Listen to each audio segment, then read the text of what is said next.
Then don't worry about it. Listen, I'll be in at 1:30. Okay?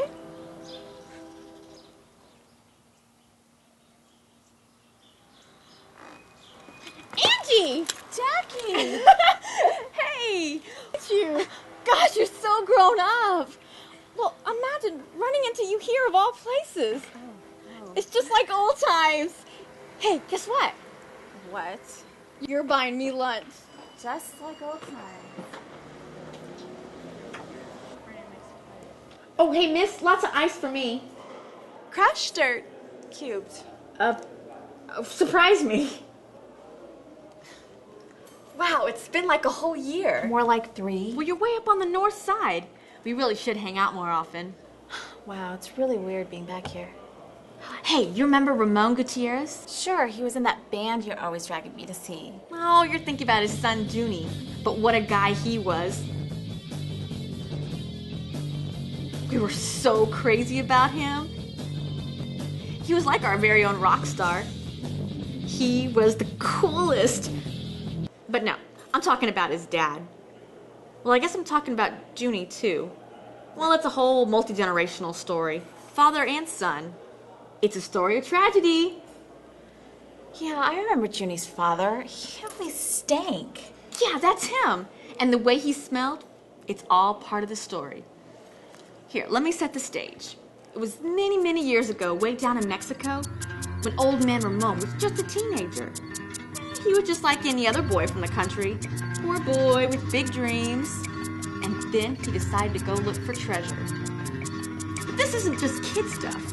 This is treasure hunting in the real world.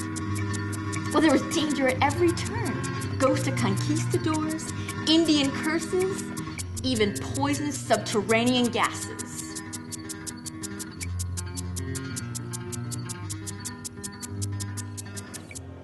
Pretty cool stuff, yeah?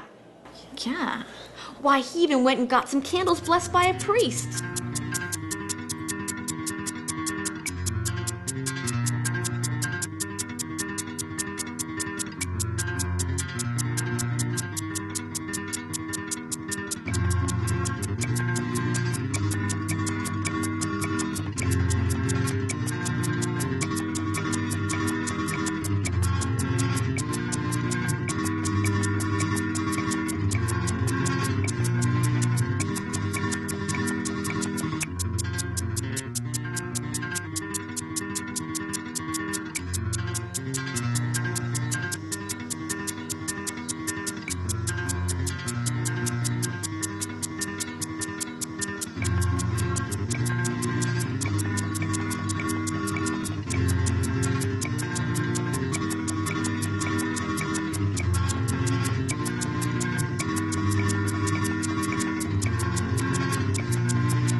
It seems an ill wind had broken the magical circle.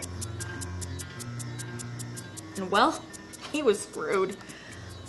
And as the days passed, he noticed this dog following him around town. This elusive, foul-smelling dog no one could catch. And why, Ramon himself had that foul stench of that ghostly dog all over him. It was the smell of death. Well, his family and neighbors avoided him because the dog was always tagging along. The two of them smelling the place up. A stinky convoy. Well, sure, he had the treasure, but that didn't last long.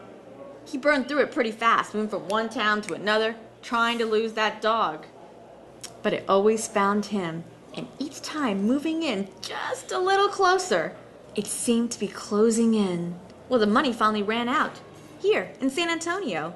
He settled down, married a woman with no sense of smell, and had a little boy, Junie. Well, at least it has a happy ending. Whoa, hold on. I told this was a story of tragedy, right? I mean, first of all, you have to remember that Junie grew up with all this. I mean, the stench, the dog. I mean, it could be heard at all hours, under the floorboards, up in the attic. I mean, the walls. What a life. You better believe that when Junie was old enough, he got out of that place. And he never returned to his parents' house. Well, not until last month, when his father died. Oh, I'm so sorry to hear that. Yeah, the funeral home couldn't pick up the body until the next morning. So Junie sat up all night consoling his mother. And just before dawn, Junie heard this sad, mournful whimpering coming from his father's room. So he tiptoed down the hall, inched open the door, and there, crouched over his father's body, was the dog.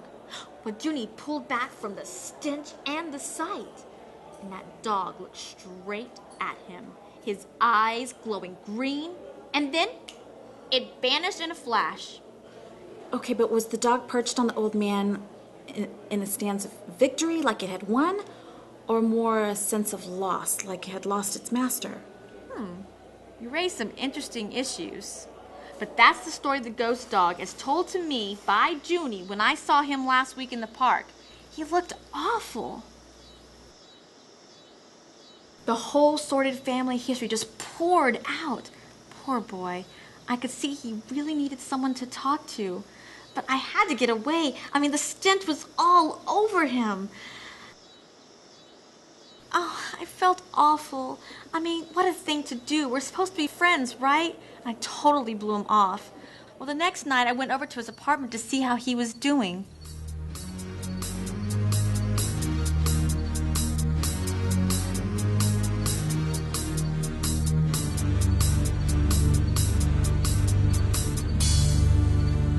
Junie never saw me.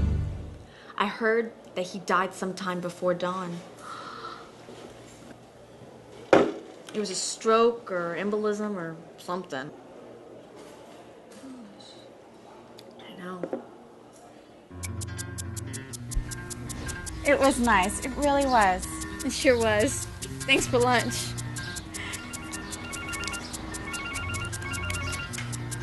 Hello? Yeah. Listen, I'm 15 minutes away, so don't worry, okay? What?